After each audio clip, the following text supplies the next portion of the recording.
to the regular meeting of the Midcoast Community Council for December 11th, 2019. Are the speaker slips up front on the table? If there are people who want to speak on something that's not on the agenda, please feel free to fill out a form and hand it to us so we know. Let's start with the, is there a Board of Supervisors report? Oh, please. Introductions. I'm sorry, yes. My last meeting as chair, I got to do this right. Would the council members please introduce themselves? Dan Haggerty. Tamar Powell. Lynn Erickson. Claire Teton. Michelle Weil. Dave Olson. Barbara Mathewson. And Bray. Yes. Good evening. My name is Bray Hunter. I'm a legislative aide for Supervisor Horsley, who is the supervisor for District 3. Tonight I have just a few updates. I wanted to pass along the information that Caltrans is currently working on their District 4 pedestrian plan, which is a part of the Caltrans active transportation plan. And this is, the county is working to ensure consistency between the Caltrans active transportation plan and the county unincorporated active transportation plan, which is what Julia came and presented to y'all at the last meeting. So I just wanted to bring along some information about that y'all can distribute to the community. I think they're really hoping for people to provide input on the website, which the link is on that piece of paper. Additionally, I just wanted to remind everybody that we are gearing up for Census 2020.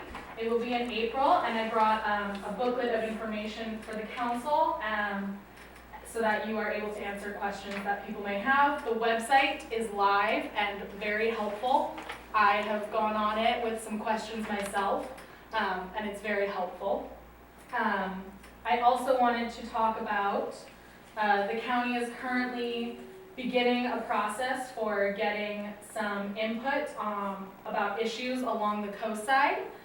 We are partnering with Common Knowledge to conduct interviews with people along the coast side. Some of the members of the council have already been in contact, and we're really just looking for a way to ensure that the voice of the communities along the Midcoast is heard in discussions about future planning and development. And then one last thing, yesterday during the Board of Supervisors meeting, a sea level rise policy for county-owned assets was passed. This doesn't have a huge impact along the coast because a lot of sea level rise impacts are going to be felt on the bay side. However, coastal storms and erosion are factored into that policy, so that will affect all new design and construction, capital improvement projects, property purchases, sales, major renovations, and leased property by the county. It does not affect private development or other public entities development. And that is all I have for you this evening. Thank you.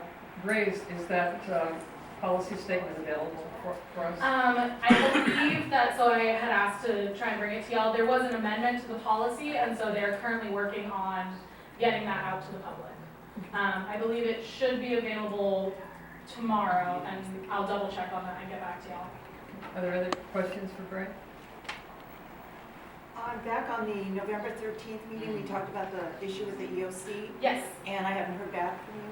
Yes, so I haven't gotten all of the information I was hoping to yet, so hopefully I'll have more information for you later. However, there were 2 county OES emergency service stations, one in Half Moon Bay and one in Pacifica during the PSPS.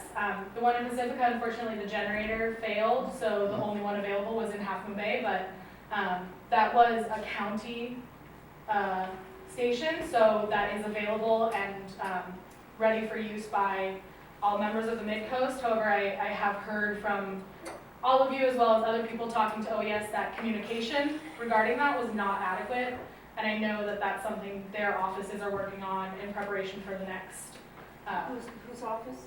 So the Office of Emergency Services, OES. So we still don't know who oversees that office in Half Moon Bay? So that is part of the information Okay, working on getting for y'all. thank you. Yeah. Because Kevin Rosen said that at the second, or the later outage, that was at Half Moon Bay City sponsored, center, not sponsored by the county. Right. So I'll have to double check on exactly what sponsored means, because OES is a county department. If it's an OES station, an OES spot, it's available to the county. So, but I will ask for clarification on that. Are there any more questions? Thank you. That whole issue that you guys are raising is something that I'm sure will be concerned. Yeah. Harvey River, Huffman Jack.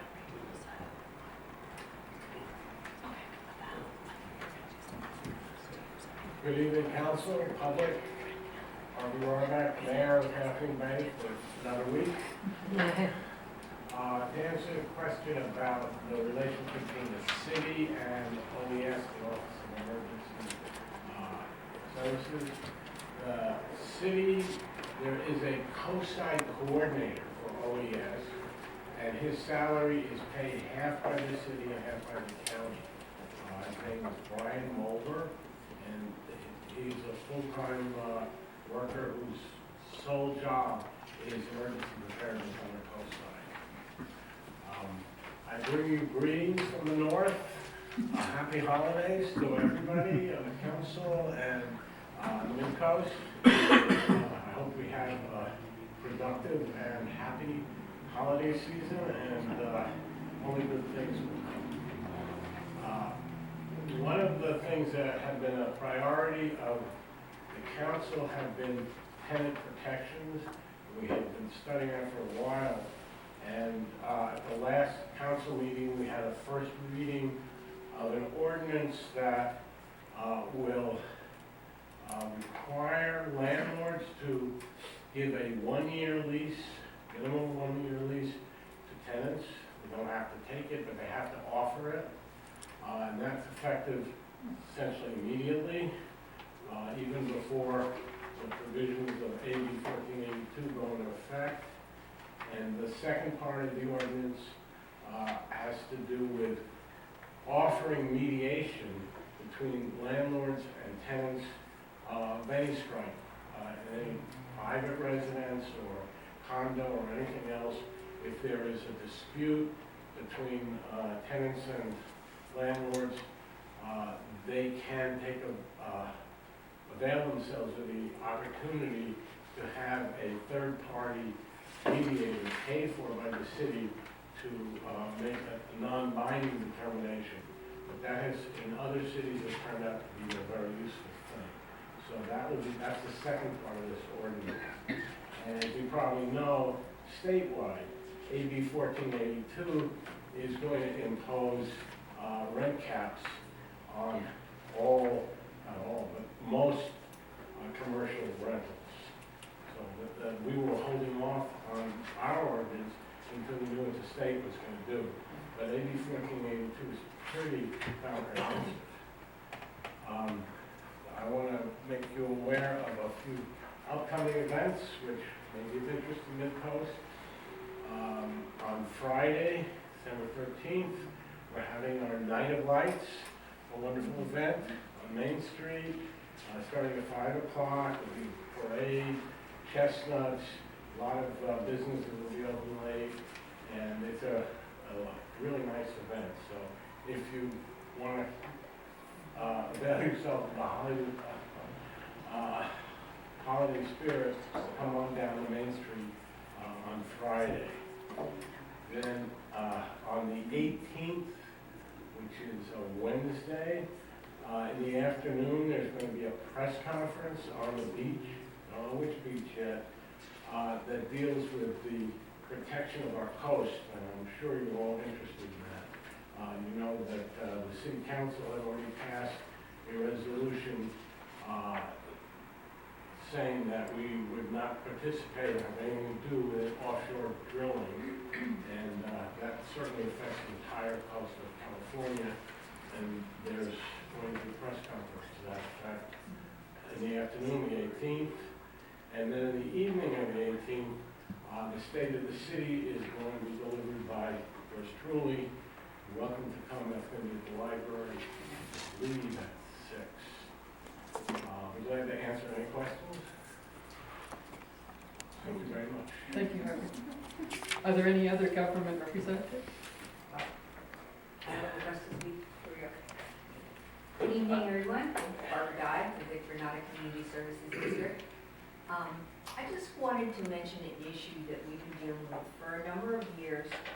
The Redondo Community Services District, which has parks powers for this area, has been working with a really enthusiastic group of area residents to create a pump track for kids, which is essentially dirt bicycle track, mostly used by little kids, to get exercise and to enjoy themselves. We had been working with the county really well on this. We had, as an agency, we had offered to pay all costs for it and offered to collaborate. Now it's again on hold because we're waiting for the Quarry Park Master Plan to be completed. And a lot of the people of El Granada showed up for all the meetings on the Quarry Park Master Plan and really been engaged and involved. And I'm wondering, I'm making a request that maybe you would put it on your agenda for January to sort of talk about its status. And it keeps getting postponed. And we keep hearing it's going to come last summer and then here. And because we have these area residents who are so eager, and we are very eager to help them solve this community need, maybe we could talk about the actual status of the plan and when we're likely to see the ability to work with them to create something that will be a benefit to this whole community. Thank you. For what it's worth, for everybody, the last we heard from Peggy when she was interim director that was targeted for, master plan was targeted for February. I'll believe it when I see it. Is there any other public comment? Yeah. Announcements, I have a couple, and probably other people do as well. Really quickly, there is a new, as you probably know, general manager of the Harbor District, Jim Pruitt, who is a Coast Side native and has a career in the Coast Guard and a legal background, so it sounds like a good combination. Also, there's a meeting tomorrow at the Senior Center in Half Moon Bay at 10 a.m. And Samtrans people may want to speak to this. Apparently, there's a standing committee with the Senior Center and Samtrans to work on innovative delivery systems for people with disabilities and limitations. So that's open if anybody is interested in attending, either now or at a different month. And today at the Planning Commission, we had good news. You want to do that? Oh, yes, at the planning commission, they discussed the RV park, and after consideration and comment, it was unanimously agreed by the commission to postpone consideration indefinitely. All 4 of the commissioners were in favor of that view, and they were advised to the applicant to consider the MCC comments or possibly talk to them about that input. So it's something the MCC has put a lot of attention into. That's good to have a result. Are there other announcements? Okay. Moving along to the consent agenda. There are Since we're in the meeting sense, I did send out to the council that Don Horsley has continued to join the effort to bug Caltrans about the Moss Beach crossing. And he did finally get a response from the director of the Caltrans district after pointing out that there have been some fairly serious almost happens, and they said, the director said, we'll put our people on it right away if we have to. Considerable progress there. Okay, consent agenda, 3 items, the minutes for November 13th, the minutes for December 4th, and the treasurer's report for today. Do I have a motion to approve the consent agenda? I'll make a motion, we approve. Second. All in favor of approving the consent agenda? 7-0. Okay, moving into the regular agenda. The first item is a presentation by Samtrans Planning Director Christy Wegner and Community Affairs Officer Jessica Epstein on reimagine Caltrans. So, well, Reimagine Sam Train. Although I'd love to reimagine Caltrans. we might be working on that. And I certainly have any sanity. I'm thread right now. So here's a copy of the presentation. I think there should be enough for all of you. So funny. I'm Christy Wagoner, Director of Planning at Samtrans. Thank you so much for having us tonight. I do have a PowerPoint. I will try not to take too much of your time, but I like to talk, so I really apologize. Is there a clicker, or should I just say? Just tell me. Grand gesture, just a motion to play. Okay, so I'm here to talk to you about a really exciting, very intense project called Reimagine Samtrans. Next slide. And tonight I'm just going to kind of hit the high points, and I can go into as much detail as you want. I want to talk to you about what it is. What is this Reimagine Samtrans? What are our goals, and what is the timeline for the study? And then get into a little bit of kind of the work we've been doing the last few months, the state of our bus system, some of the market research we've done, and then we are nearing the end of our first phase of public outreach, which is why I'm here tonight. Talk to you a bit about that, and then next steps. Okay, what is Reimagine Samtrans? Next slide. It is a comprehensive operational analysis. So that is a very technical term for a study that really takes a deep dive into a transit system. And what we do in the study is really look for areas of weakness and areas for opportunity with the goal of ultimately really growing your bus ridership. And the wonderful thing about this study is that it is so real time. It is going to result in a new bus network in 2021. So a lot of the work that my team has done is more long range, like 2040, we're thinking 2050, and this is really, really exciting that this is a very real term project. And so I just want to echo, and I'll say it several times, you have feedback on our bus system. Now is a really appropriate time to voice your feedback. And why are we doing this? So a couple different reasons. You may or may not be aware that public transit is facing ridership decline. Samtrans, we have lost, I think, 15% of our ridership over the last few years. We're not different than other transit agencies. There's been a lot going on in the last few years. We are being disrupted. I like to use that word.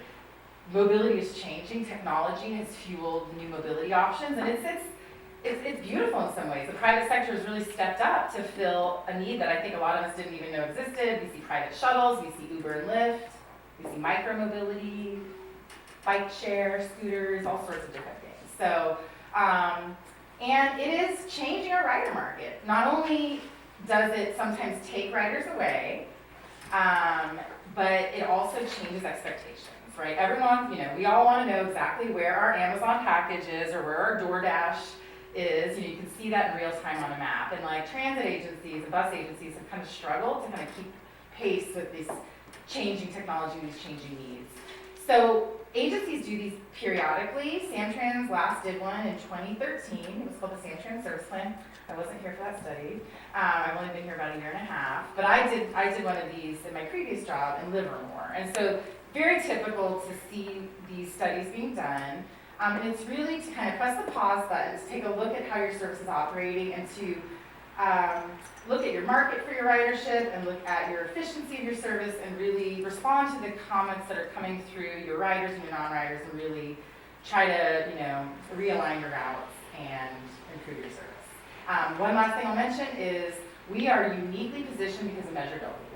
If Measure W had not passed last year, we would be doing one of these studies with a very different goal in mind, to how to stabilize costs and really be super efficient with our resources. It doesn't mean we're not constrained. We have a challenge hiring operators right now. I'll touch on that a few other times in this presentation, but we do have Measure W, and that is really that's important for us. So project goals and timeline. The goal is really threefold. We want to improve the experience for our existing riders. That customer experience is becoming more and more important. We want to grow new riders, but also grow more frequent riders. So we want our current riders to ride more often. And then we really want to look at our efficiency and our effectiveness as a mobility provider. We do some things really well, some things we definitely can improve on. And one of the things I'll touch on with this group is we are looking outside, beyond the bus. We're looking at different ways to provide mobility. We have a pilot in Pacifica, an on-demand pilot that is really testing the concept of this sort of on-demand technology. How does this feel operationally for a public transit agency? How do our customers respond to this? And that's been a beautiful opportunity for us to learn.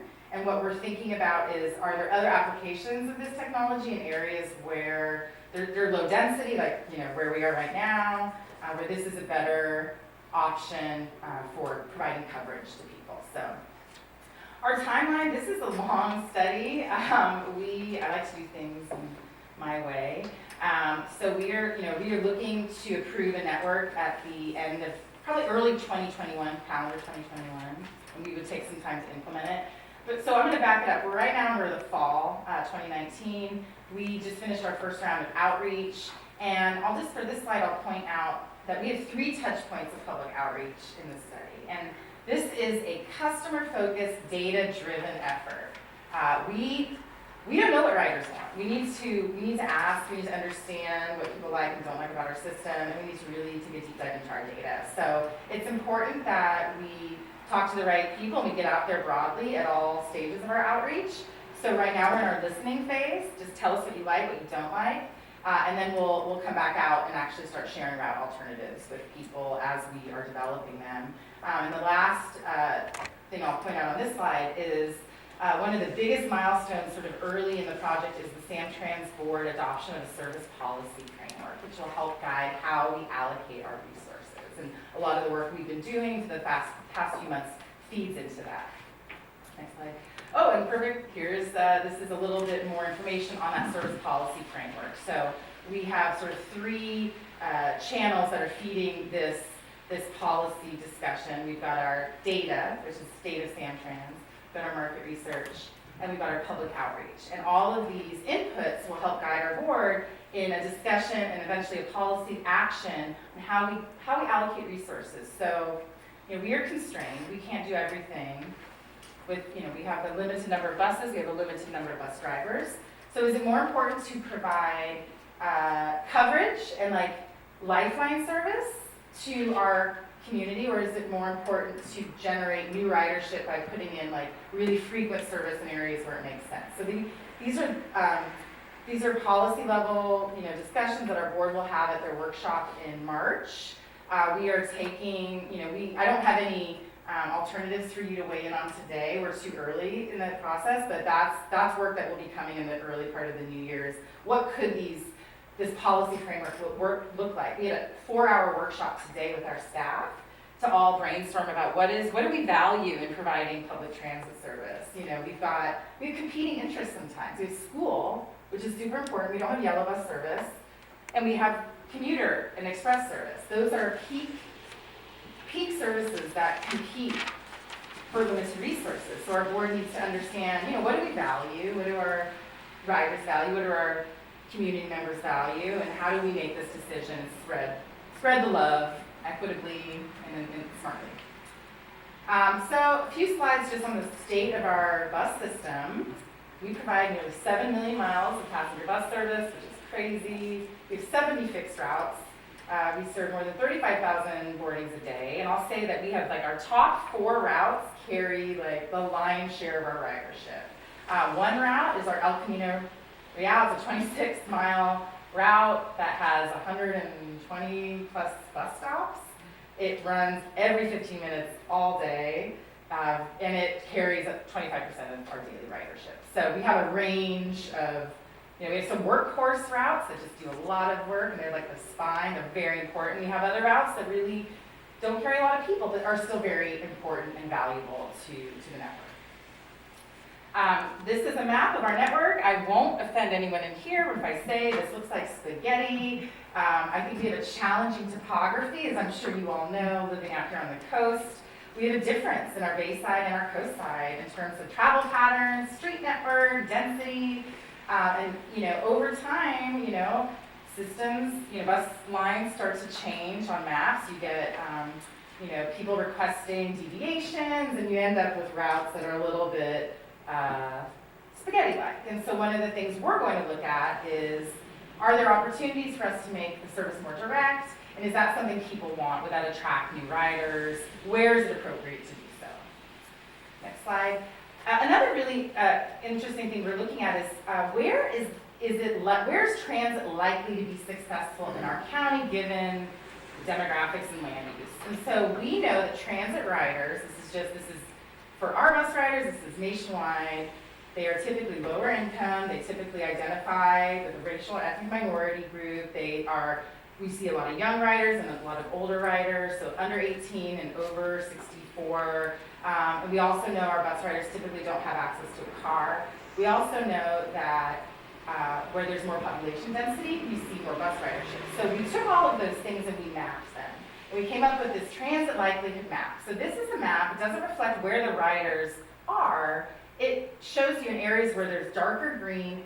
This is where transit would likely be more productive, right? So all of these factors sort of align. And so we mapped it. The darker green is where we would see, we would expect to see more ridership. And you can see up in the north part of the county, it's that really dark green kind of pops out at you, and you can see down the 101 and El Camino corridor. There is green along that corridor. We do see some density, and then you see a nice little bubble in Redwood City, and then East Palo Alto kind of jumps out at you as this, well, maybe an opportunity there. Also on the coast side, not surprisingly, we don't see that green here, right? We don't have the same density, and I think that's perfectly fine. Part of what we need to do is understand, what we should expect from our service area and what is reasonable to expect from a coast side route versus a bay side route, and there are differences. Okay, next slide. And this is a map of the existing bus ridership. So you can actually, if you toggle back and forth between this slide and the last one, you can see that the bus ridership actually aligns very nicely with the areas where you see that nice dark green. You see a lot of ridership in North County, again along that spine, and then down in Redwood City, we see a lot of activity. Redwood City is a big hub for us. We have a lot of buses transferring. And also there's a robust Caltrain service there. Then we see a bubble in Palo Alto, and what we sort of suspect is that's a lot of East Palo Alto riders transferring. So this is one of the things that we need to look at as we are redesigning our system, is how are riders using it today? And also I'll point out, Half Moon Bay and Pacifica, you do see ridership out here. I spent a lot of time at the Lindemar Park and Ride as a part of the on-demand launch, and definitely a lot is going on there. You see a lot of activity. We've had Half Moon Bay residents come in and speak to us about what they'd like to see with the service redesign. So there's transit supported community out here. So that's kind of what I'm walking away with as I started to get into this study. And another piece is, how are people using our bus system? Are we seeing a lot of people transferring between our Samtrans buses? We have this question about, is Samtrans supposed to be first last mile to Caltrain, right? We are under, literally we share a building. And what we've learned, so we learned through our data, through our survey data, that most people use our bus system. They transfer between buses. And then the second highest transfer mode is to BART. Actually, I was looking, the two routes that are coastside routes on this list, the 118 and the 110, both of them had a big chunk of people transferring to BART. And that's part of what we have to understand, that this is a network. We cannot look at a route in isolation. We have to look at how the network complements itself, complements other regional providers. Market research. So another piece of this is, who are our bus riders? So we did a two-pronged effort for our market research. We did a countywide transportation survey that was a statistically significant survey really designed to measure the attitudes and awareness of Samtrans and really talk to people about, what is your likelihood riding transit? What could we do to, change your behavior? And we just are now kind of combing through the results of that. I'll say that we got to about 2,000 responses, or 1,800, which was great. Our goal was 1,000. It was demographically representative throughout the county. We made sure we had the right response rate from the coast side. 28% of people that responded say they don't know what Samtrans is. which is a high number, but 10% say they ride once a week. So it's interesting. There's definitely differences between what non-riders would like to see and what riders would like to see. We have sort of segmented, or our consultants have segmented the groups.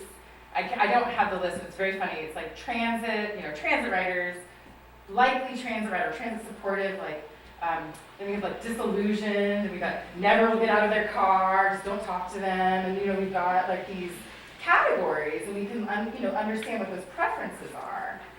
And that's important as we really try to understand what's happened to the ridership and where is it appropriate for us to try to get new riders.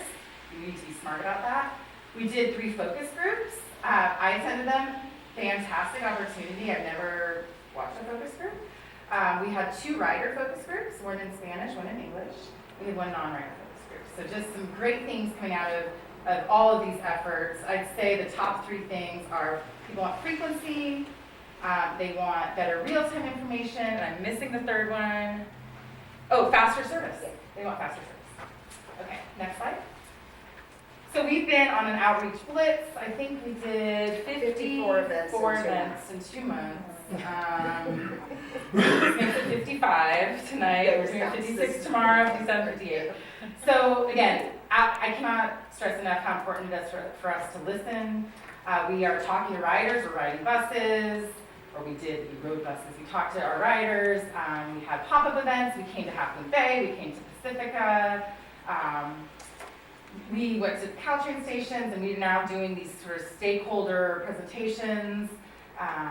We are doing bus operator outreach, which is, I'm going tomorrow, we're having a holiday party, it's why I'm going, so there's food, but at our South-based facility, and it's just amazing to talk to the operators. They are the eyes and ears of our service. They know more than I ever will, and we got to tap into that knowledge, and so I'm very pleased with their engagement in this. They have good ideas. Jessica would kill me if I didn't mention we had a virtual town hall that aired on Monday. And it lives on our YouTube channel. Yeah, so it's essentially this whole YouTube channel? Yes. There's like 4 We have the followers. You can do the 5th. It's all my family members. So, not joking. But no, it's this presentation. But please, if you think there's someone that might benefit from hearing the dialogue, please share that with me.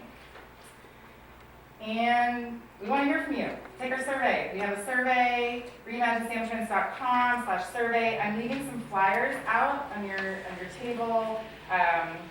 We have the survey open until the end of December. If you go to the next slide. And in addition to just tell us like what you love and hate about the bus service, we're trying to understand what trade-offs people are willing to make. The bus system can't do everything for everyone. We have limited resources. We're super constrained with bus operators right now, which is a very different challenge. So what we're trying to understand is what is more important to people. Would you walk maybe 10 minutes to catch a bus that's really direct and frequent? Or do you want to really minimize that walk and you don't care if it runs every hour and it's kind of meanders? And so we are asking people for what are their trade-offs? Like frequency, do you want earlier bus service, more midday service, later night, weekend? When you flip to the next slide, we've got other categories. So are we more interested in going to new areas? So should we improve the local service, make it sing perfectly, or should we go new places? Should we focus on making buses faster? We've had to add 23 human being operators to our service over a 5-year period just to keep pace with congestion. I mean, that's significant. You can add that up and put a dollar sign next to it. So there are ways we can make buses faster, and should we be investing in those? Is it better to connect to regional transit? Should we really do a better job connecting to Caltrain or BART? Should we look at bus shelters? That's something we hear from the coast side. That came through loud and clear many times. To me personally, in Lindemar, like shelters, and it's just fascinating to see the differences, because shelters weren't something that really bubbled up a whole lot on the bay side, but you have different weather out here, and it's something that I think... Longer waits too. Yeah, well, yeah, I'll try this, but... Well, no. But also, part of the animal. yeah, I mean, also, can we have better real-time information, so maybe you can, make different decisions about if you have the luxury of waiting someplace warm, if we have real-time information that you can actually rely on, how does that change that customer experience? So that's part of this. Oh, and there's real-time. So anyway, last slide almost. So please take our survey, tell your friends about the survey, give us your comments now, send us your comments via email. This is just a really important project, and we can't hear from enough people. I think the last slide is next steps. Okay, so we are going to spend the next month or two really thinking about different policy options and service standards, like how should our routes perform, what should they look like, and how should we categorize them. And we're looking at best practices. We're also just looking at what's realistic. And we'll go to our board in March, and then we'll have up to 3 route alternatives for each route. And that's the second phase of outreach. So we'll come back out. We're now strategizing as to how the best way to present up to 210. No, each route has to have 3. That's 210 different route choices to people who are like don't even want to talk to you because they're waiting for their bus. So we're thinking about that. And then once we finish that round of outreach, we'll come back in the fall and we'll have what we're calling a preferred alternative. And that will be what staff and our consultant team feels is the appropriate route network, and we'll go back out and ask people what they think about it. So, and then our board will hopefully approve that all in early calendar 2021. And finally, I'm sorry it took so long. Do you have any questions or comments for us? Let's start with the community. Are there any questions or comments for Christy? No? Let's go around the table here. Barbara, Dan, Dave? I've been attending a lot of these sessions and following all the ones to get all the materials. So, the survey is also linked on our website. Awesome. I know, no card. I have a comment, but I think I'll pass. I was going to pass it. Okay. Mark? Thank you for your presentation. Can you explain a little bit about the alternatives you mentioned going on in Pacifica?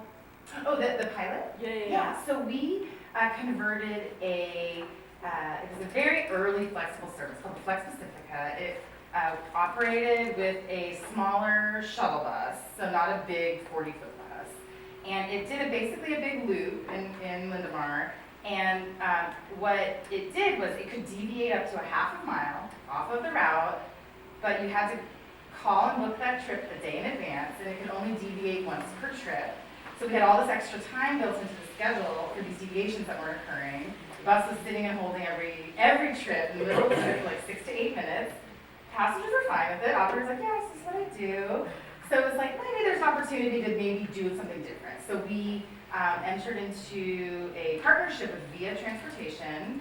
They are a microtransit technology company. They operate privately, actually, in 3 metropolitan areas, much like Uber and Lyft, although I think they're much better. And transit agencies and cities are partnering with them to see if microtransit is a better public transit solution. Cupertino just launched a pilot with them. West Sacramento has a pilot where they actually, Via's providing vans and drivers and the technology. We just purchased the technology for a year. So essentially, you download our Samtrans On Demand app. I encourage you all to do this. I'll give you a code too so you can take a free ride. And if you're in the zone, you can basically drop a pin where you want to be picked up. It'll geolocate you, or you can pick somebody, tell it where you want it to pick you up and where you want to go. It comes back with an ETA, an estimated time of pickup or arrival. You can say, 12 minutes. On average, our wait time is 12 minutes. And then you say, okay, book it. And it is not door to door, it is corner to corner. So we would ask you to walk a short distance to pick up the bus. You can watch it in real time in the app.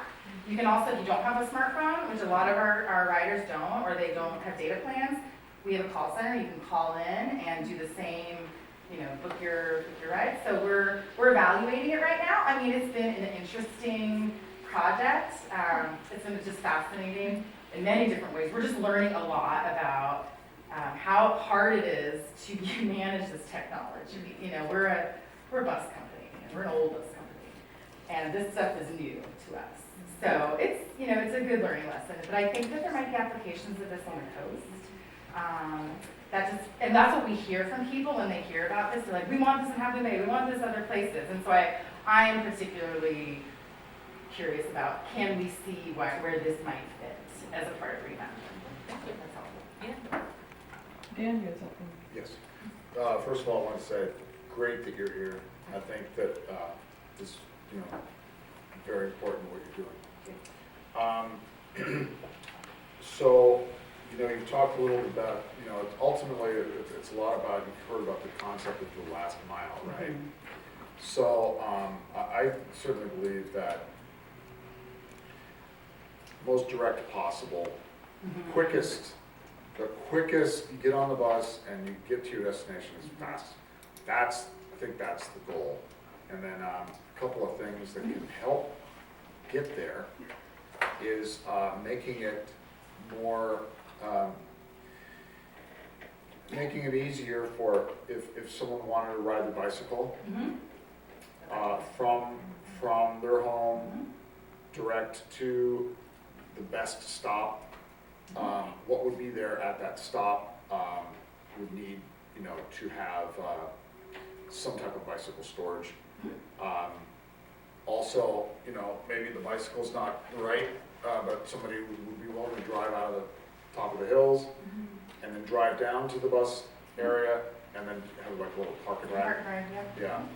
So in both situations, I don't think anybody at the coast side would want to see, anything of significant size, but have them smaller, smaller spots kind of spread out, however makes sense. I will suggest that, I don't know if you've heard of any, you spoke about YouTube earlier, but there's a great channel on YouTube, and that is Street Films. Now they get into how bicycles work in the Netherlands and on, and there, they have actually bicycle storage at the train, near the train station, bicycle storage parking structures that are as big as automobile parking structures. So I'm thinking along the lines of, and then they also have some very quaint, smaller ones with just almost like you ride a bicycle inside of a greenhouse with, the walls are open, but you have that covered from the salt, and a little bit of protection. It could also possibly be a refuge for someone that's waiting for a bus. But, essentially, I'm just going to say non-invasive, parking areas where someone could do that last mile, however, whether it's with a car or an electric scooter or a bike or whatever, get there and then be able to hop on the bus, a very direct bus, because in my opinion, that's what would. So I think you talked about looking for weaknesses. I think that the fact that we don't have that is a weakness.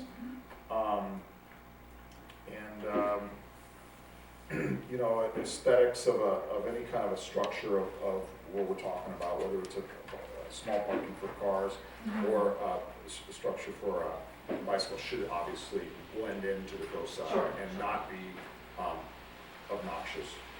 You only want obnoxious things. So, and then I'm sorry, I'm not aware of what Measure W is. It was a sales tax measure that was on our ballot in November 2018. It's a half-cent sales tax. Jessica, there was more about it than I do, but it results in $80 million a year for the 50% of Measure W money goes to St. And then a lot of it's being used for the new acceleration off-ramp lanes on Highway 1. Interchange rebuilds. Right, there's a whole. Also parking pedestrians. There's a bike ped, piece of it, there's highway, local streets and roads.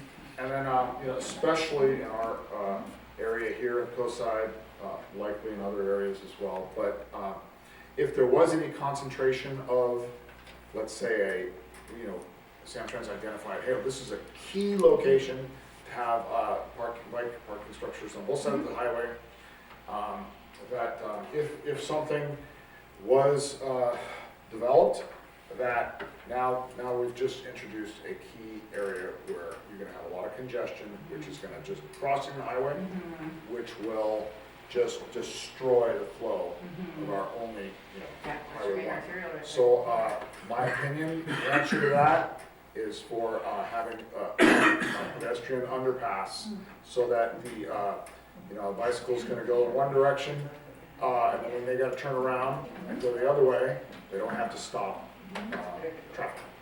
So, I think it could be, I think Michelle has a Oh, yeah, brief comment. sorry. and we'll move I on. just want to say something.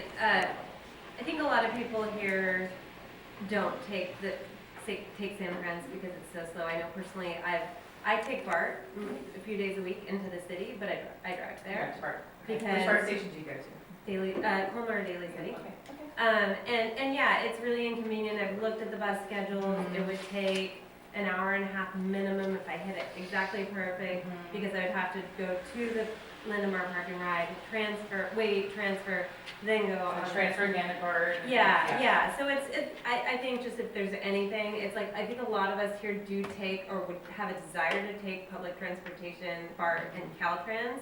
So getting to those places fast would really benefit people on Yeah. that side. Speed it matters to people. We're hearing that more and more. So I appreciate that feedback. Thank you. Thank you very All much. right. Thank you Can very I, much. just I wanted to add that, I have used Samtrans, and I wanted to just give you a plug that, it's always been right on time. So I can count on it. There's, as Michelle said, it's difficult, time-wise to go long distance, but when you need to use it and you have that time, it's been on time. Good. And I appreciate that. And It's the always been real-time information does work. I use Yeah. bus periodically. Drivers are very pleasant as well. Right, Yes. Thank you. Thank you. Next item on the agenda is a presentation by Joe Chamberlain from the Coastside Land Trust about current and upcoming projects. So welcome, Joe. Thank you.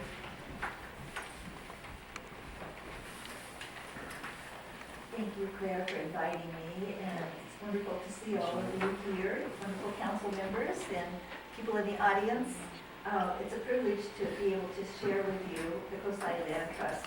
We are a 501c3 nonprofit land trust, and very similar to Coast. However, our approach to open space is a little bit different. For example, Coast does ag, we don't do ag. We are happy to do it, but we just don't have any water on our land, so that's a problem. I'm just going to quickly go through some stuff we've been up to. I'm sorry, Barbara. Barbara sat through this before, so we completed. I'm delighted. This is the bird trail. It's a third of a mile. Connects Poplar Beach to the greater Wave Crest area. It's been in place for many years. It's held up beautifully, even though it's not pavement. We find that the folks who use pavement are repairing their trails all the time. We have done one repair. One gopher came up through the middle of the trail and created a gopher-sized hole. And so we put more gravel in there and tamped it down, and that seems to have solved the situation because they live under there because it's drier under there. So next slide, please. We've had tremendous acquisitions, specifically in the greater Wave Crest area. We now hold about 200 acres in this area, and are in the process of creating a trail, which I'll speak to in just the continuing California Coastal Trail. But this is one of the last large holdings of coastal prairie and coastal shrub, which is an endangered habitat. Most of it's along our coast is in ag or houses. So we're preserving this. It's a very distinct habitat, and the Bay Area Open Space Council has identified this as one of the most critical habitats in the Bay Area. Next slide. This is the trail we're going to build. If you look over on the far left, you can see where it kind of goes whoop, like that and then down. That's the trail we finished. So this trail is going to go from Poplar to Redondo Beach. And it's going to have beach access. You can see the little kind of triangle at the bottom there. Yep. Yeah, there you go. That's where the stairs will go down. It will be ADA except for that area. There isn't any way to access because it's all sand. We're just going to put in some simple wood gravel stairs. because we anticipate it being, not staying in place very long, so we don't want to put anything like concrete. We do have one concrete footing coming in, and that's it. And the, up on the upper right, the darker areas, there you go, Claire, yeah, those three up in there, those are what we call staging areas. There's going to be parking and restroom with water and sewer, and there will be a fresh water hose, so people coming back to the beach can rinse off the salt and the sand. And so that's all going on quickly. This is the stairs, and this is, you can see the challenge of building stairs. This soil is on the move all the time, and controlling the erosion and the runoff are two key things to keeping the stairs going. Next. And this is me welcoming the public. We had an open house to show them where the stairs were going to be, and our one of Barbara's fellow stewardship advisory gentleman there, John Zimmerman, is helping. Next slide, please. And then other things that we do, as you know, you've probably heard about the great goat herding that we do. We move the herd of 450 goats and sheep along Poplar Avenue every fall to graze along the historic Ocean Shore Railroad right-of-way, which was the first property that my organization preserved. That's me holding the puppy, the herding puppy. So it's wonderful. And the lady in the stripes is Kate Dickey. She's our Junior Land Stewards Program coordinator. And we provide cross-age teaching with high school AP students that go into Hatch, 4th grade. And it's a whole year-long program, and it satisfies the science curriculum for that particular class. We're hoping to expand to El Granada Elementary School. It's next on our list, but it's about funding, and I'm working hard on it. So next slide. This is the turkey dog, and this I think that might be his father, I'm not sure. And this little puppy, as you can see, is quite worshipful of this dog that knows what they're doing.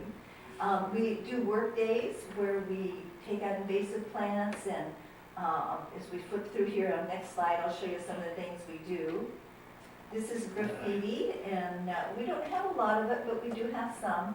And we learned from another land trust that the best way to remove this is with mud. So if you like to throw mud, please join us for a work day. And you throw mud on it, and then as it dries, it pulls the paint off, and then it washes off. So that's how you control graffiti. Next. And this is what we call fun busting. These are trails that people create primarily with bicycles. The problem with these is that they cause an enormous amount of erosion. They actually will, if they're along the bluff edge, they will cause the bluff edge to go into the ocean. And they also channelize the water so that even though we have spent lots and lots of money making sure that our trail drains beautifully, if somebody puts a social trail in like this, or social and/or casual trail, it can disrupt that flow that we've so carefully engineered. So we have quite adventures with fun busting. Next. Teasel. Teasel is the plant that has those little pineapples on top, little tiny things, quite stickery, and really unwanted. This is at Seymour Avenue in the back there where you see the houses. And we found that Teasel responded well to being charged, and so we were very fortunate to figure that out. And so this was right before we took the tarp up. We took out what's on the tarp is any vegetation that was around that we didn't want, and it was all rolled up and put in a dumpster. So we caught the seeds and the adjoining plants. So next, we also get to pick up trash. And that's sort of an ongoing problem, and we do work with the sheriff's department and the city and Coastside Hope, because we do unfortunately have campers on our open space, and it's private property, and we're simply not in the camping business. So we work with all the agencies and give them plenty of notice and move them off and get help for them. Next. This was the California Coastal Cleanup Day. We host this with the city of Half Moon Bay at the end of Poplar Street. And we had 250 volunteers this year. And it's the largest group we've ever had. We were able to manage them in groups. We staged them like we are right in this stuff, between 10 and 50 at a time, and then send them out to pick up trash. Next slide. So I just want to show you some of the folks that come. One of the things that I love about working for a public kind of, it's a private organization, but with the public that does do-gooder things, is the incredible diversity that we have. Diversity and dedication and devotion to our open space. So kids and families, next. And on the left is the gentleman holding the Waymaster, that's our president. And with him is Emil, the person who just got our Volunteer of the Year award. And in the middle is a group from the Ritz-Carlton. And then these two gentlemen on our right were able to find 2 buckets of horse manure. Next. Just more diversity. I mean, it was interesting because one of the things that I found fascinating is that, and I'm so pleased about, is that one parent would bring the child. You know, like this is a man and his son, this is a man and his daughter, and this is a mom with her 2 daughters. And it's so heartening to me that people are introducing their children to the importance of stewarding our land and caring for it, which is part of why we started the Junior Land Steward program, is that we have to look to the future and have young people come in and train them to understand the responsibility they have to take care of public land. I grew up with no one ever explaining to me that public land was mine and therefore my responsibility. So anyway, we have a high school art show opening at Nights of Light, 788 Main Street. I think this is the last slide, is that right? Oh, wildlife in the wild. So this is a Coast Guarder snake, and they eat these little green frogs. The little frog is only like about 1/2 inch long. So they were found under our tarp, so we had to be really careful about it. I'm happy to answer any questions or. Any questions or comments from the community? Yes, do you go down to Montera Beach, down that way? There's another group that's cleaning that beach at this time. Pacifica has a group that cleans it, and then the surf riders, I think. And Barbara, who else is organizing cleanups? I don't know. But the really wonderful news is there are lots of people doing beach cleanups now. Yeah, I mean, I go down Yeah. there and just do it on my own, but I was just Yeah. wondering if you guys went down that way. Well, you know, there's nothing like ruining a good walk with seeing trash and you feel like you have to pick it up, you know? Yeah. Yeah. Thanks. And thank you for helping Okay. our beaches clean. Thank you. Any questions or comments from the council, Barbara? No, but thank you for your presentation. Sure. I tried to go fast because I knew how full it was tonight, so. Yeah, Any other? Dan? thank you very much for your coming tonight. So, I don't know if you could just explain very briefly of what types of property would qualify for interest in Well, I was just wholesale speaking franchise. to Barbara, we actually own some property here that has been donated to us on San Carlos. Where is San Carlos? San Juan? San Carlos. I monitor it. Here it is, yeah, San Carlos. I think it's these properties right in here, because this is a creek, and San Mateo County told them they could not develop it. Is it up there? I think it's here. Doesn't matter. Anyway, in this area, we have some properties, and I do write to them and ask the people that are in this area whose properties cannot be developed if they would donate. We have to pick it up from the TV from over there. Oh, okay. We don't want to miss any of this. Yeah. So, It is beautiful, by the way. It is the most beautiful habitat that. yeah, it's a riparian corridor, but it also quickly transitions into some shrub and trees. And it's adjacent to, GG&RA owns that now. So if at some point they were interested in it, we would be happy to transfer those properties to them with restrictions on them that they couldn't be sold. But if you're coloring things green because they're preserved, we could color in our properties. So we do write to the people that were told by the county that they could not develop because their property is in a riparian corridor. And that's how we often get our properties, is that people can't develop them, they don't want to pay taxes on them, and so they donate them to us, and then we take care of them. And we do qualify for welfare exemption, so we don't have huge tax bills, but we take care of them in perpetuity forever. The nice thing about an organization is, unlike a family or an individual, we don't die, this organization will go on forever, so the lands will be protected forever. So I guess specifically a question is, would there ever fall into a situation where a piece of land could be set aside, of course, land trust, not ever built upon, but possibly used, kind of multi-purposes, whether it's overflow parking or something like that, to where it could be used, but nothing ever built on it. Right, so whenever we originally tried to preserve the, what's it called, the strip?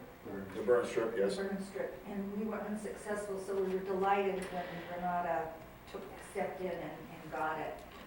Agencies have a lot more power with that than we do. But if you have properties like that neither Granada or your city or your county wants, don't hesitate to call us. We're not in the infrastructure business, so I'd be careful about that. Except, as you saw with this trail, we are putting in parking and a restroom and stairs. So so I don't want to say no to you or yes, but each project is evaluated. We are open to discussion, but the problem we have is we don't have we are privately funded through grants and individuals and family foundations. So we don't have an income stream. We're not a taxing organization. So we have to make our money every year, or make our money to get grants for projects. Joe, do you want to make any comment about the role of the land trust with Green Street? Yes, of course, I'd be happy to speak with you about that. We own property in Surf Beach. I know they're calling it Dunes Beach just for the simplicity of communication, but there are two tracks. There's Surf Beach to the north, and then there is Dunes Beach to the south, on the south side. And it is our position that those are agricultural lands, and they're in agriculture, and they need to be permanently preserved. And we have offered to go into negotiation with the owners with the goal of acquiring the properties, but they have chosen not to communicate with us at this time. But you do own property. We do own 14 properties in the Surf Beach tract. No, 17 properties in the Surf Beach tract. Well, thank you very much. But we'd love to preserve it, so keep us in mind. You're welcome, Claire, and thank you so much for your time. Thank you, Joe. You're welcome. The next item on the agenda is consideration of a letter. This is a comment letter. As you know, we get referrals of any kind of pending development proposals that get sent to the council for comment, and you all get copies of that. This particular proposal we thought was worth bringing a statement to the council so we can make a joint comment about it. There's one of the pictures we had of this that did not get put on the... I've got it up now. You got this one too, the one from the west? Yeah. Oh, great. Okay. What we're going to be presenting here is comments on a proposed single-family dwelling On the west side of Highway 1 in Montera, it replaces a current single-family dwelling.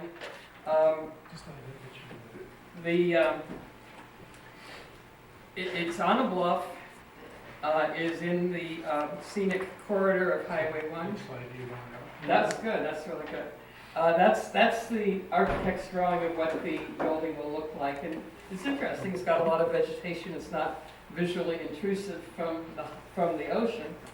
What they're asking for, though, is a consideration of a 6,182 square foot house with a garage, and also pavilions for yoga and for office space, and 3 guest bedrooms, and with removal of 6 significant trees, and 1,740 cubic yards of grading on a 28,000 square foot parcel. So you, So this is the property here, and it stretches out here as well. So we had a number of concerns about this. First of all, it's a very large project, which doesn't in itself disqualify it. But our concerns fell into 4 major categories. The first was generally focused around erosion. If you want to go back to the other one, maybe. No, that's good too. It's obviously right on the bluff. It is subject to a lot of erosion in this area. You can see how the land is falling away, even though there is some granite at the bottom. There'd be a lot of surface erosion. There's also a thought that they may want to put some armor in here to prevent further erosion. And the current practice of the county and of the Coastal Commission is to forbid coastal armoring because it ends up promoting more land loss in the long term.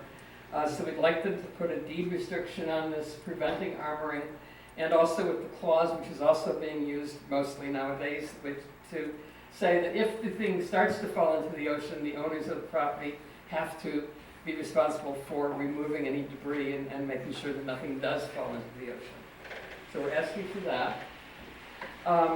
We're also asking for complete geotechnical studies on the property to make sure that a 50-year erosion line is delineated and that none of the construction encroaches on that line, so it's kept far enough back that it's not likely to fall into the ocean.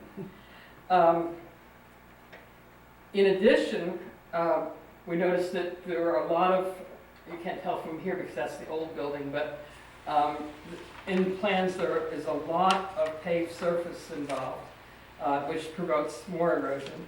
We'd like to make sure that that paved surface gets minimized and that whatever is there is permeable. We also are concerned about erosion in terms of construction processes. We want to make sure that that's carefully planned to minimize subterranean drainage, which would knock out chunks of land. And also that the final drainage plan for the buildings be very carefully drawn out, and that native landscaping should be used to stabilize the land where at all possible. So those are our major concerns about erosion. The second area of concern is visual impact on the highway. As you can see here, yeah, there's good. There's a whole row of cypress trees that front the property along the highway. It actually is much worse than it looks on here. The trees encroach into the right-of-way on the highway. It's very dangerous for pedestrians or bicyclists to ride by there because they have to go into the road. We're recommending that those trees be thinned out and moved back by pruning them away from the right-of-way, and that the corridor for the view be opened up by thinning the trees so that the view corridor is reestablished. What? The wall comes next. Do you want to show them the wall? There is an unpermitted masonry wall where Dave was just showing you, which extends up beyond the property. There you can see it. There is a State Parks Department land. Can you clarify, is that what the red lines are? The red lines are property lines. So this is the Marine Walk, which is public land. Yeah. So that's the state-owned land. In this drawing, it's a little unclear whether the building complex itself extends into state land, but definitely the wall crosses the path entirely.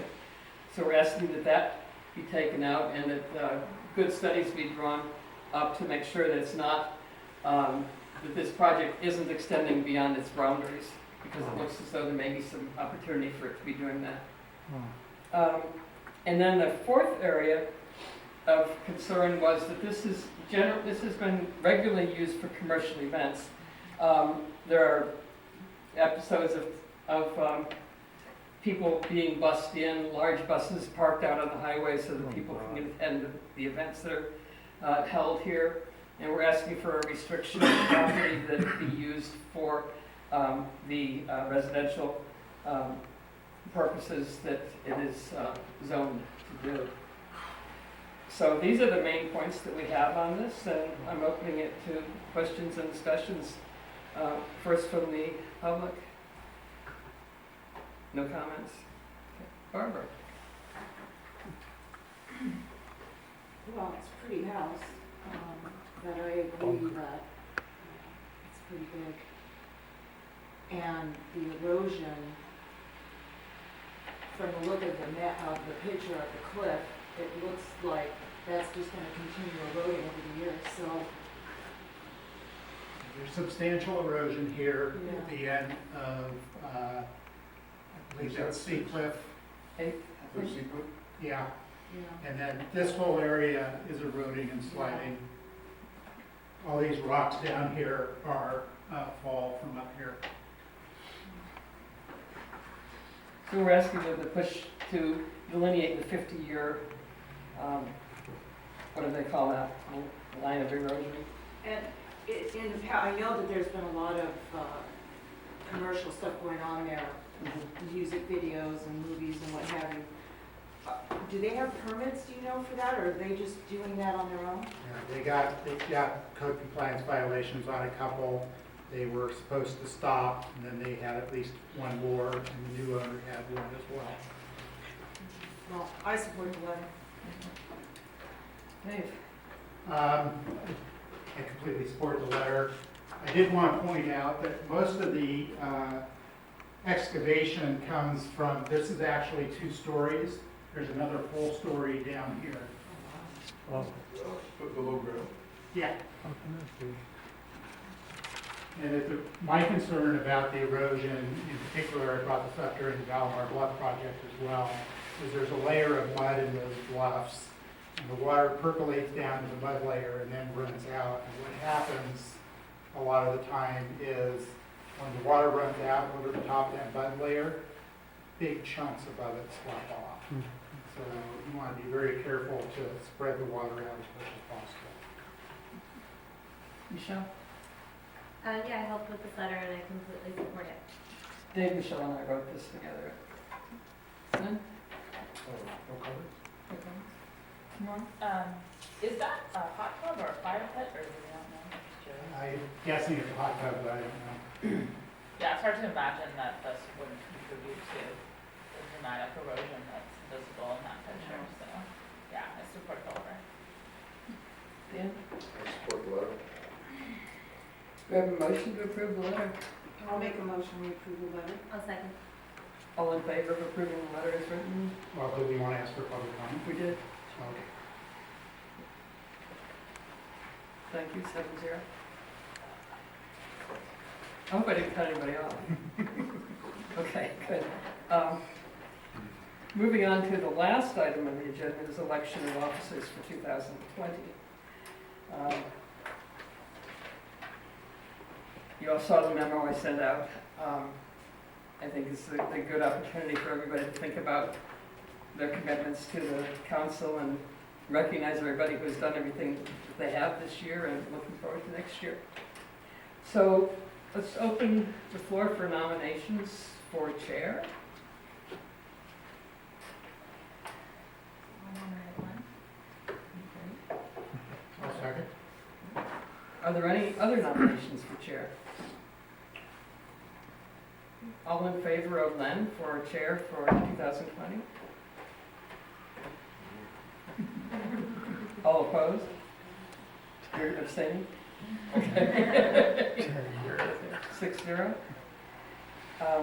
Congratulations. Thank you. For vice chair, any nominations for vice chair? Would nominate Michelle. Second. Any other nominations for vice chair? Okay, all in favor of Michelle?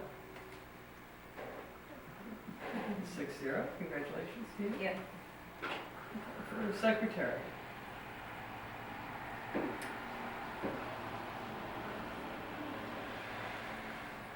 Sorry. It's been a long week. I nominate Claire as secretary. I'll second. Any other nominations for secretary? All in favor? 6-0. And then for treasurer? I'd like to nominate Tamar. Second. I'll second. Any other nominations for treasurer? All in favor? That went smoothly. Congratulations, everybody. Council activities. I guess as I said earlier, I did attend the planning commission meeting, to summarize both the result.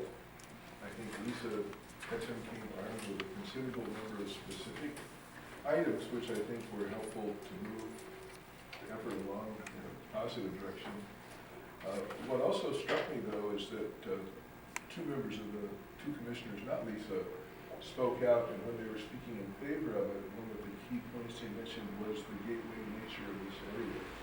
That they felt it was really important to give special consideration to gateways. They had nothing to do with our discussions, and I think given the fact we've talked about it, as important, but a little bit unclear as to where to go from there, might be something to look at in the future. But and I thought that was one of the standout points there. Dan and I both were very able to talk, and the same gentleman who was here last night spoke for the other side, so I was glad they were there, otherwise they know there was speaking against. But overall, I think that very satisfactory. And really reflected, the years of effort to go back, not just to what this council did with the previous letters. So I think good step forward. No, I think we've had several, or at least a few things this year that happened because we've really put some effort into it. It's nice to see it happen. Anybody else with? Yeah, Barbara and I attended a meeting with the OES, the Office of Emergency Services, which was a recap of the PSPS, the power outages for PG&E. And I think first of all, it was just really nice to be included. In the past, it's been all the cities, but no one from the unincorporated coast side. So we were happy to be there. We've recently been included on calls during the shut-off, the PSPS. So it was just really nice to have our voice heard. We were one of the areas that was most affected by the shut-off, in addition to Half Moon Bay, who didn't appear at the meeting, and Woodside and Portola Valley, I think. But it was just a recap, what went well, what didn't go so well, what we could do better next time. And so going forward, we will be included on those calls in the event of an emergency or a public service power outage. It was a good meeting. I know during the outages, you really scrambled to make sure we got included, so it's nice to see that officially recognized. Mm-hmm. Another achievement. Anything else? Michelle and I went to the emergency, there's a local emergency preparedness meeting in our neck of the woods in Lost Beach, so just gathering efforts to appoint new lead. Michelle took Jones to that, so I'm going to add. Yeah, I mean, there's been a lot of progress with the local CERT teams, and so this was organized. There are a couple events in this past week, actually, one in Moss Beach and then one in our neighborhood of Moss Beach, Seal Cove. And it's really amazing to see how much progress the CERT teams have made. And so we had a good meeting. We had almost 40 people there, and I think the Moss Beach meeting had even more than that. We had Chief Cosgrave come and speak. And yeah, everyone's just in their local areas starting to become aware. I think the power outages did really raise that awareness and help people think of like, wow, what happens if we don't have power for a day or 3 days, or if there's an earthquake, it could be 90 days.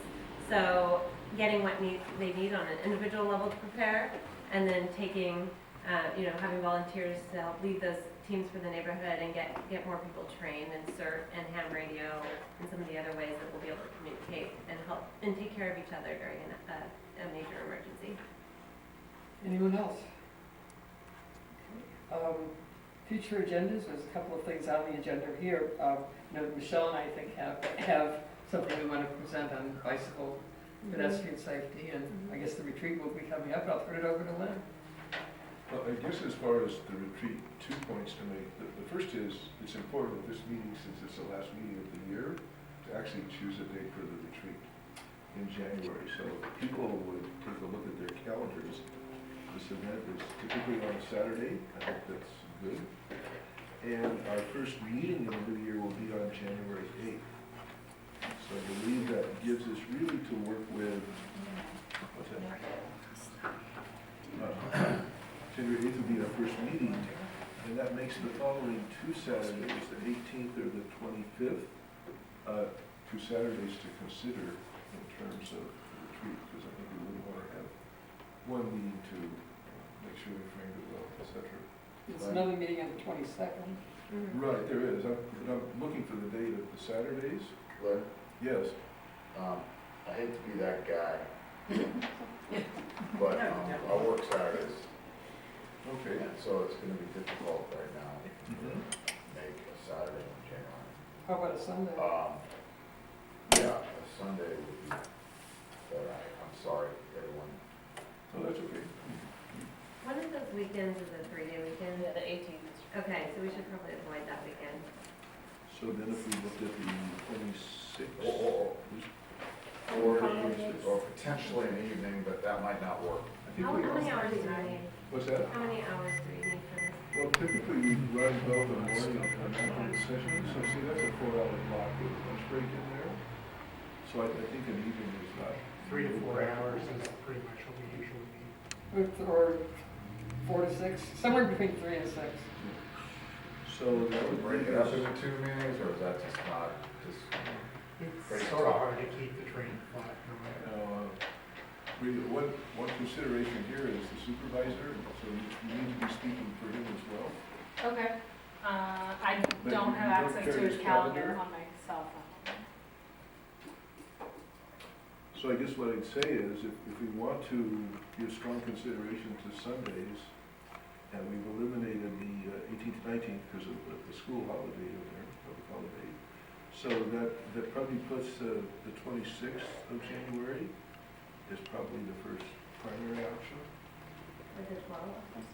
And you go with the 12th as well, so the 12th or the 26th. I think I'm doing something else on the 26th. 12 works for me. Carries back to the 12th then. Sooner the better from my standpoint. 12 works for me. What's that? 12 works for me. Okay, It doesn't work for me. so the Sundays don't work for you. right? No, I've got something I'm doing on the 12th. I'm going to go see the elephant seal on the 26th. That's way more important than, how about February It's 2nd? similar, maybe. We've gone into February in the past. I understand. I'm starting to get into a conflict myself. Super Bowl. Oh, yeah. Super Bowl? The Super Bowl's not there. Okay. You know what you could do? Yeah, not You Super know, Bowl. we had some success before sending out that little thing where you checked the off what days you digital. could come and which days you couldn't. Yeah. No, but I think this is, we're all here talking, so already we've outlined some considerations that become challenging to deal with. Okay, so At this point, looking at January, we really have, but basically, you work every Saturday, is what you're saying. Yes. We skipped the 19th for what reason? That was a holiday, It's a Three-day weekend. three-day holiday weekend, Oh, yeah. okay? Um, Okay. What about the It fifth? could potentially work for me, but maybe not. I'm sorry. It could potentially work for me, but What one? I understand the 19th. I mean, but I understand No, it may but not. That doesn't work. Okay. We have two school families. Pardon? We have two school children families, and that's. Yeah, just thought I'd chime in. Seems like Okay. it's been confirmed. Okay, okay, so we'll have to carry this on as a chain of emails to discuss, I guess. Yeah, the Yeah, well, doodle poll or something like it is I probably can- the only thing that can do. No, I mean, I think there's some other ways to look at this in terms of either both prepping for it and shorter meetings and looking at something in February. So, let's just leave it there. But one Okay, thing- let me say one thing that, I understand it'd be difficult to do in the afternoon on Saturday, but, it would be difficult for me, it would be after a long day of work, but it could be something like, 3:30 Well, on a Saturday. But tell you what, well, it's clear we have a number of sort of tough points in there. So I'm we just have- throwing it out there, so everybody knows. Yeah. And it's kind of feedback. So, but we can continue with it, just emails to discuss this, to identify it. And, you know, even throw out an option if we had some type of a smaller crowd. So let's leave it there. The thing I want to make, or bring to a point about this is, so we know that the CTMP, our Connected Coastside Comprehensive Transportation Management Plan, is delayed. I know Lisa communicated with us from the Planning Commission meeting that she had input from Steve that it would be out this month, I guess within the week. I would have felt good about that, except an hour before she had that conversation with Steve, Joe Leclerc told me it wasn't going to be out until January, and he's directly responsible for it, so, you know, I'm still expecting January maybe for that. But the point I want to make is we did hear, you know, people concerned about the Quarry Park Master Plan, you know, that's delayed, the Plan Princeton delayed, and then these are all significant or extended delays. Plus, we had the reimagining of Samtrans, and, you know, we'll find out, you know, how far they can go to come up with our unusual problems here. And the school superintendent has also let us know that the school began planning processes for El Granada and Fairlawn View, which are both budgeted for major reconstruction. And I think he's very open to try to think about how they might both involve the community in that process, or here's people that are interested in how this redesigned schools might help that. So all of those are basically instances of long-term planning, and partly we have to, in communication with the county, find out what are the things we need to do on our end, or how can they stick to these processes. Because by the time something is delayed for a year or two, it's virtually a total reset, which presents its own problems. So I think for us to think about. The other thing I did notice, and we had noted that in having this successful, at least first step with respect to the latest project out of the Oceana Hotel Complex, that the origins of the MCC go back to the first rounds of discussion about that. If you look in our archives, you find the first set of minutes that are actually dated as MCC minutes were January 11th, 1990, so 30 years ago from the coming year. And certainly as we talk about the CTMP, you know, which has, we're talking about, well, where will we be in 20 years, and it's almost like thinking about the next 30 years when you think about the long-term projects. It's good to both think in mind in a practical sense. So we have those kinds of challenges ahead. Okay, so we'll exchange emails, but my goal will be either to confirm we can come up with a date that works in the first 4 or 5 weeks, or we'll find out how we might do smaller starting steps to do that, because I wouldn't want to wait until too far into February to have a retreat. Okay? Okay, we're ready to adjourn? have a motion to do Make a motion, adjourn. Second. Okay, no opposition, we'll adjourn.